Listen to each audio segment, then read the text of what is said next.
when we get to this portion within 2 Corinthians, we find ourselves at a shift where the dialogue with Paul begins to shift, and we're at a fragment of another letter. When we look at 2 Corinthians, we find ourselves looking at two parts of a letter, and now at chapter 10, it is the beginning of another letter where Paul begins to explain himself or to defend himself because of the way that he's being treated. So he begins to now explain to them why it is that he is writing, in that he says to them, don't look at my stature and think that because I look this way or sound this way that I cannot bring it. I'm having a problem with you because of the fact that you are being influenced by what he considers super apostles. So Paul begins to speak to them, and he begins to change his dialogue, in that he begins to use what is known as military language. He goes on and he begins to talk and says that the weapons that we have are not like worldly weapons. The warfare that we fight is not a worldly fight. And I had to look at those words, the word weapon and the word war, because when I look at the word war, what I found out is that it's not just one fight. It's a series of fights, like a series of battles, a series of conflicts that goes on and on and on again. And the word weapons or useful weapons is also used for describing a tool. So what he says is that the tools that we have are not worldly tools for fighting with.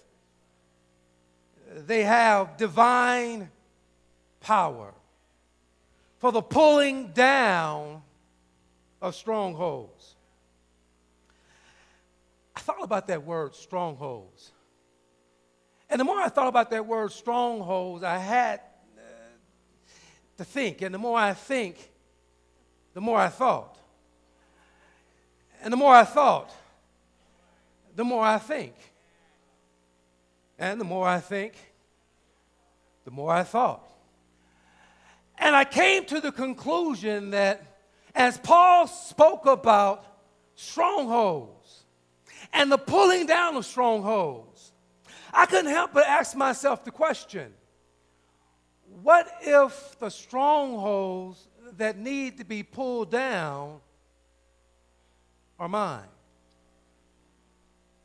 I immediately had to go and look at the definition for the word stronghold. The word stronghold is something that is built or erected to protect. You build it, it's like a castle or a fortress, and you use it, or it is built to protect you from what's on the other side. Think of strongholds. That person that may have been abused verbally, and they build a wall of protection to protect them so they won't be verbally abused anymore. Stronghold. That person who was in love and find themselves now out of love, their hearts are broken and they find themselves so scattered, and the person who they were loving, they have now left them to love another, and they're left there picking up the pieces. And to keep from feeling that way again, they've built a stronghold of protection around them. That person that was working gave their all to their jobs and committed themselves to that job, to that individual, to that labor, only to find themselves forgotten. And they said, the way I'm going to keep from this happening again, I'm going to build you're catching it, you're getting there. That person who gave themselves to be a friend, opened themselves up for friendship, only to find out the person who had their back, or they thought had their back, well, they had their back, but a knife was in it. They built a stronghold to protect them. What I'm really getting at is that we find ourselves being hurt. And to protect ourselves from being hurt, we build fortresses or walls around us to protect us from being hurt again. Well, let me just take a pause there, because I want to make certain that I do pay attention to those who have a younger crowd. Because before you go on and think that it's only for the older crowd, do know that it starts with you. The time your friend turns his back or her back on you, there's a wall. The time that you thought that they had your back and they were going to be behind you and support you, and they wasn't. You build a wall. You learn how to build walls at your ages. You don't wait till you get 30 and 40 to learn how to build a wall. You start learning how to build a wall at 5 and 6 and 7 and 8 and 10 and 12 and 13. So know that the wall building starts with you because you're trying to protect yourself from being hurt, from having to suffer again. That which left you emotionally unstable. If you haven't, take a piece of paper out. On that piece of paper, just take a moment with me, please. Just take a piece of paper out, and on that piece of paper, put down on that piece of paper that which has hurt you. On that piece of paper, write down that which has left you feeling all messed up inside, all tore up from the floor up. Write on that piece of paper that which you have built a stronghold to protect you. Because when we look at strongholds, and Paul says that we have to work towards pulling down the strongholds. And he says the warfare that we fight. You know, one of the things I'm coming to understand, Pastor, is that, you know, it's not you. It's me. It's me. And Paul says that it's my mind that is really having to fight this thing, because the more I think about things, the more I struggle with things. The more I struggle with things, the more I get bent up, bent back, messed up.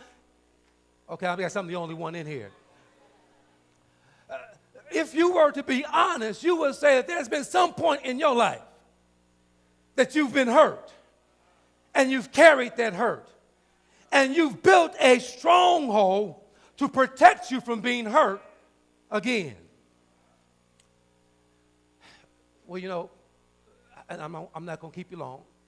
I ask you to write down on a piece of paper that which has hurt you, that which you've built a stronghold for. And somebody may be saying, well, you know, now that I have this stronghold, let me ask you something about that stronghold. Is that stronghold keeping you from doing your all for God? Well, let me ask this question, because you say, you know, no, it's not. But, you know, you built a stronghold because of your friendships. And you say God is your friend, but how can God be your friend if you built a wall? You say that you love God, but you built a wall because of the love that you've brokenhearted off of. How? You say that, you know, no, I've given myself to God. I'm committed to God. I'm doing my all. But you built a stronghold to protect you that has now made you a prisoner. The very thing that you have built up to protect you, you're now a prisoner of, because you cannot go out because of being locked in. You wanna be doing your best. Well, let me just do this real quick. You know, can I just have a little bit of Bible study? Because in Bible study, I would probably talk about repentance and transformation. And one of the things we have to come to understand is that before we can be transformed, we have to repent. That means we need to change the way we think about God. So many of us walking around here like we've been transformed, when in actuality, we have not even been transformed because we have not repented. And we need to change our minds about God. And it's not until we change our minds about God that we can be transformed. And it's not until we do that we can see that we need to tear down. Yeah, you with me now. But in order to, and I'm going to my seat right now, in order to get over, make your way through, pull down the strongholds. 2 Peter says, humble yourself under the mighty hand of God, that he may exalt you in his due time, casting all your cares upon him. Well, here's my problem. The first thing says to humble yourself, which means you need to lower yourself. You need to come down off your high horses. Yeah, I did say that. You need to come down off your high horses and humble yourself under God's mighty hand. That means, therefore, you have to now change the way you think about God. And in changing the way you think about God, the next thing it says that you need to cast your cares. Cast Can somebody give me a piece of paper? Cast your cares. Y'all saw that, didn't y'all? Catch this. Can I use it? I think I will. Do you realize if I needed to get this piece of paper from her, she was going to cast it to me. I got the paper. If she did not do what? I wouldn't have got the paper. No, you missed it. No. Let me try it over here. You missed it. Let me try it over here. I know y'all gonna get it. Here we go. I asked for the piece of paper. I need her to throw me the paper.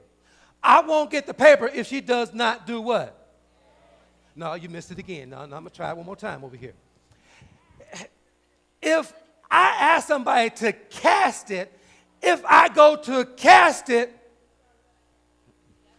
say what now? If I don't let it go, I'm not casting it. Which means as long as I keep on talking about I'm giving it to Jesus and I'm holding it in my hand, I'm not casting it. You can't get up here talking about, well, I've given it all to the Lord, and in the next moment you want to walk around saying, oh, what the Lord has done to me. Come on now, you've got to let go. Well, okay. I'll let it go. I'm going to use this trash can just as a little symbol for where I'm going to be casting my cares. Now, remember now, I have to let, y'all can't see me right there. Let me move over here. I have to, y'all can see me, right? Oh, here we go. I have to let go in order for it to make it into the waste can, right? I think I missed. And don't you know that is exactly what happens to many of us when we call ourselves praying because we're really not concentrating. We're just throwing up empty talk.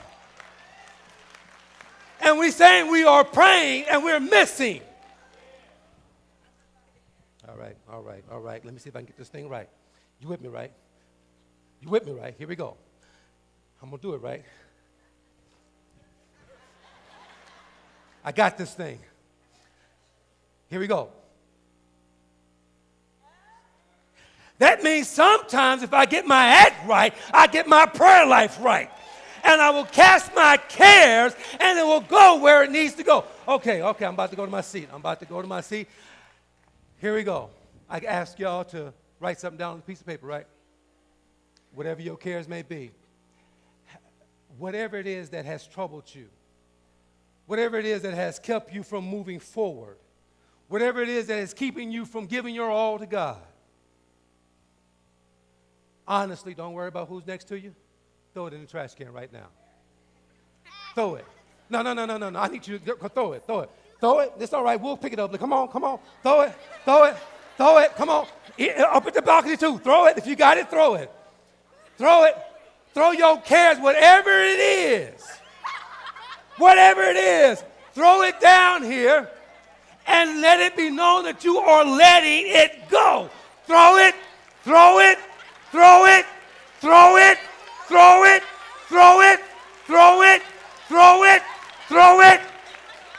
Oh, okay. Here we go. Keep throwing. Let it go.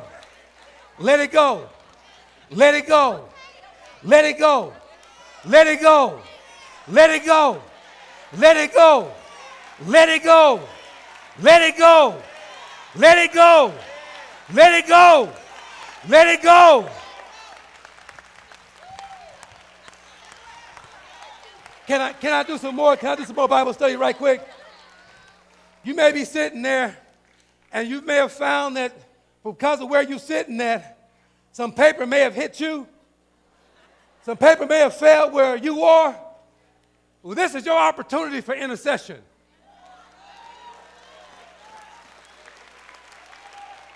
This is your opportunity to go in the midst for somebody. And if there's some paper by you, go put it in the trash can. Let me see if I do it this way. Is this piece of paper by you? Intercession, go put it in the trash can. What I'm saying is that It comes a time when we need to go in the stead for others to ensure that their prayers get through. Let it go. Let it go. Let it go. Let it go. Let it go. Let it go.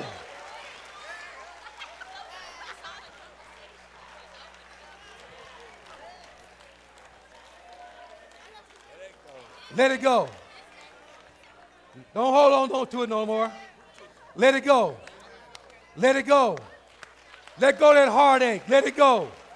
That confusion. Let it go.